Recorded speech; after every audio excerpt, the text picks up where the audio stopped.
Selisih kas terjadi akibat adanya perbedaan antara saldo menurut catatan dengan hasil perhitungan kas yang sebenarnya. Nah, selisih ini biasanya diketahui setelah proses pemeriksaan kas selesai, dengan tujuan untuk menelusuri penyebab kenapa saldo kas bisa berbeda.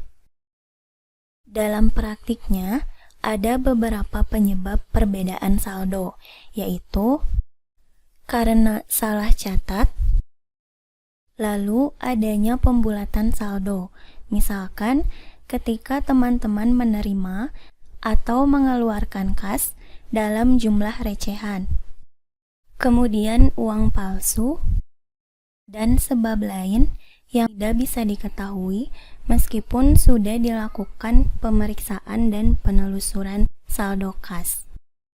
Setiap selisih kas yang ada harus dibuat jurnal koreksi yang dicatat pada jurnal umum supaya saldo kas menunjukkan angka yang tepat.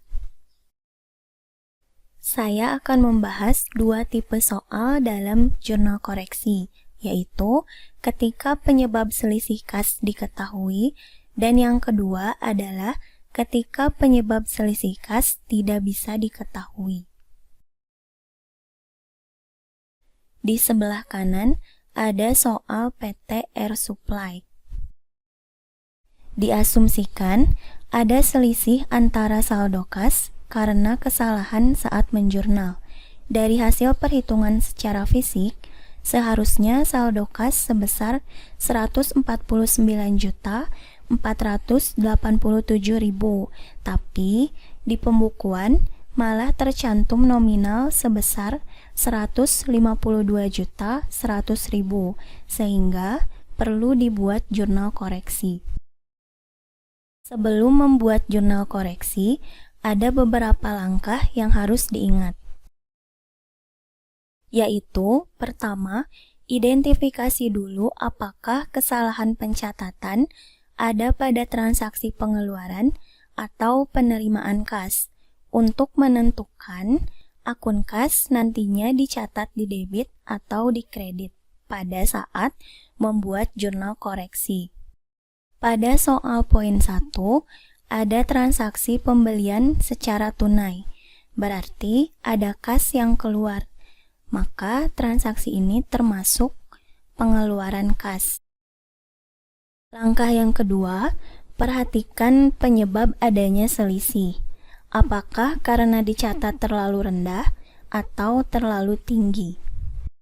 Di soal poin 1, pembelian seharusnya 1.570.000, tapi malah dicatat terlalu tinggi sebesar 1.750.000. Berarti di sini ada kelebihan dalam mencatat pengeluaran kas. Sehingga sesuai aturan pencatatan jurnal koreksi kas yang ada di sebelah kiri, yaitu ketika pengeluaran kas dicatat terlalu tinggi, maka akun kas harus dijurnal di sebelah debit. Seperti ini, dan kreditnya diisi akun yang berhubungan dengan transaksi pembelian di poin 1, yaitu peralatan kantor. Lalu, hitung berapa selisih antara saldo yang salah dicatat, yaitu 1.750.000 dikurangi 1.570.000. Catat selisihnya sebesar 180.000 ke jurnal koreksi. Kas dicatat di debit karena seharusnya PT Air Supply itu hanya mengeluarkan uang sebesar 1.570.000 saja untuk membeli peralatan kantor. Tapi di sini malah dicatat kelebihan sebesar 1.750.000. Seolah-olah PT Air Supply mengeluarkan kas lagi sebesar 180.000, padahal kenyataannya tidak.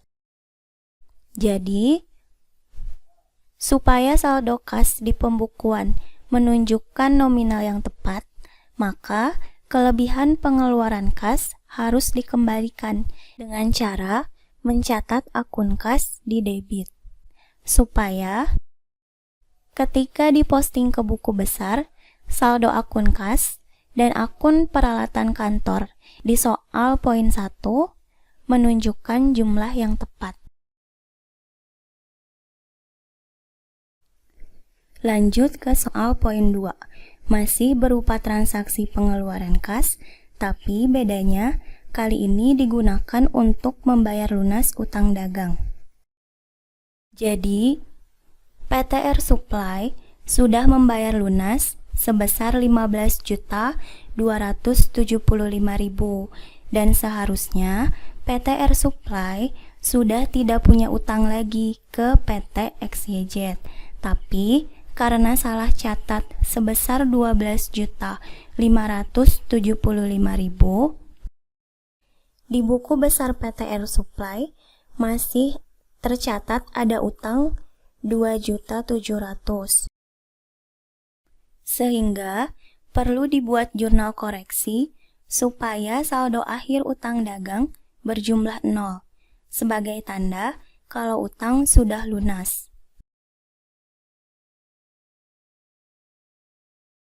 Jurnal koreksi yang dicatat yaitu utang dagang debit dan kas di kredit sebesar 2.700.000. Ketika pengeluaran dicatat terlalu rendah, maka kas harus dicatat sebagai pengeluaran lagi di sebelah kredit. Dengan tujuan untuk mencatat sisa nominal sebesar 2.700.000 yang sebelumnya tidak sempat di jurnal karena salah catat. Kemudian, di soal ketiga, ada penerimaan kas yang dicatat kelebihan. PTR Supply hanya menerima kas dari pelunasan piutang CV Usaha Jaya sebesar 1.200.000, tapi malah dicatat 1.500.000.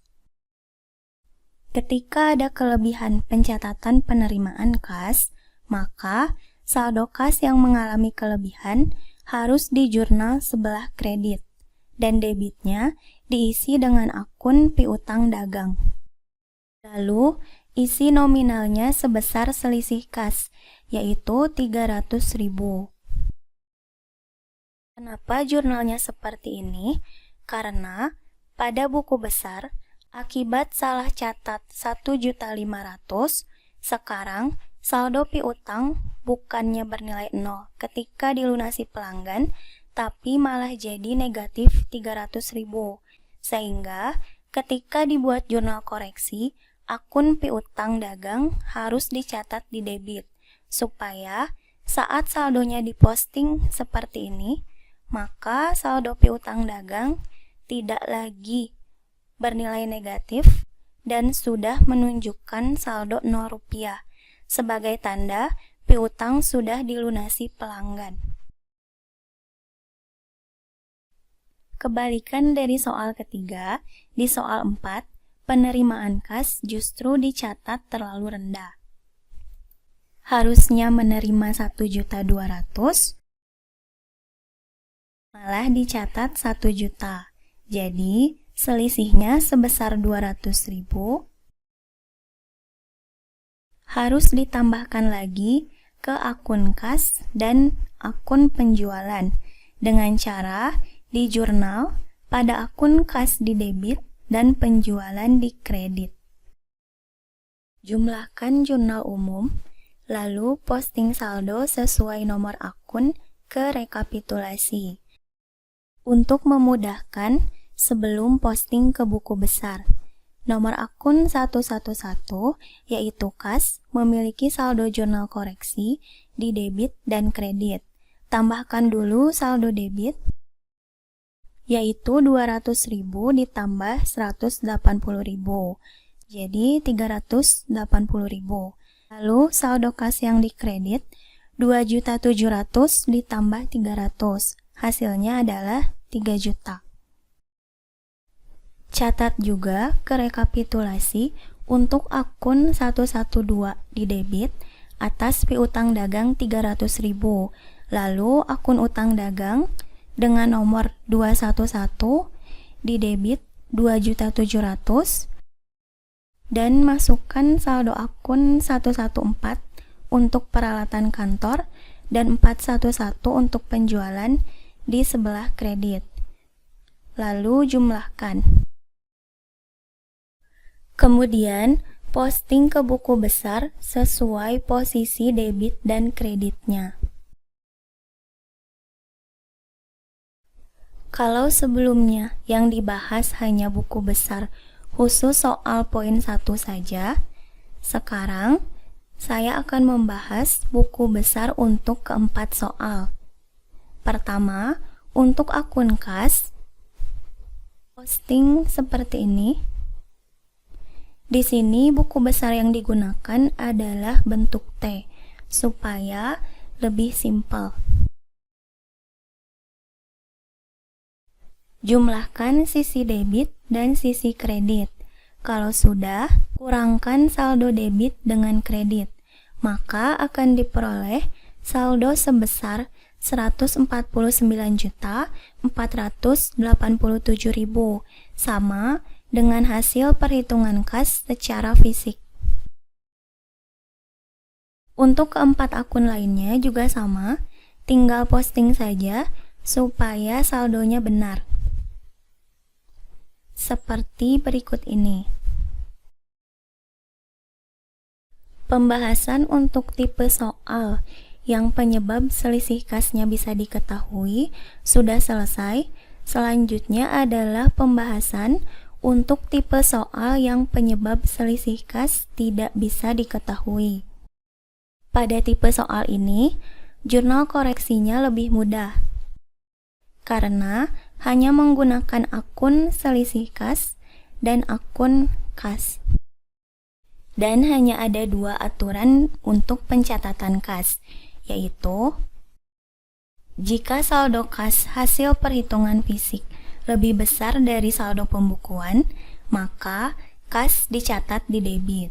Sebaliknya, jika saldo kas yang sebenarnya lebih rendah dari saldo pembukuan, maka kas dicatat di kredit.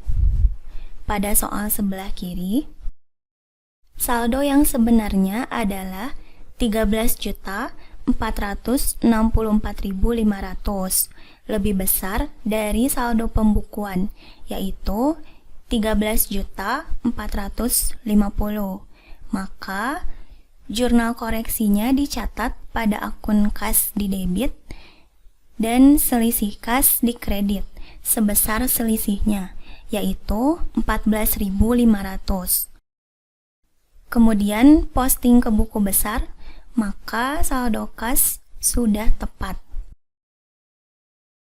Sedangkan di soal sebelah kanan, itu sebaliknya, yaitu saldo kas yang sebenarnya lebih rendah dari saldo menurut pembukuan, sehingga jurnalnya yaitu akun selisih kas di debit dan akun kas di sebelah kredit sebesar 1.600.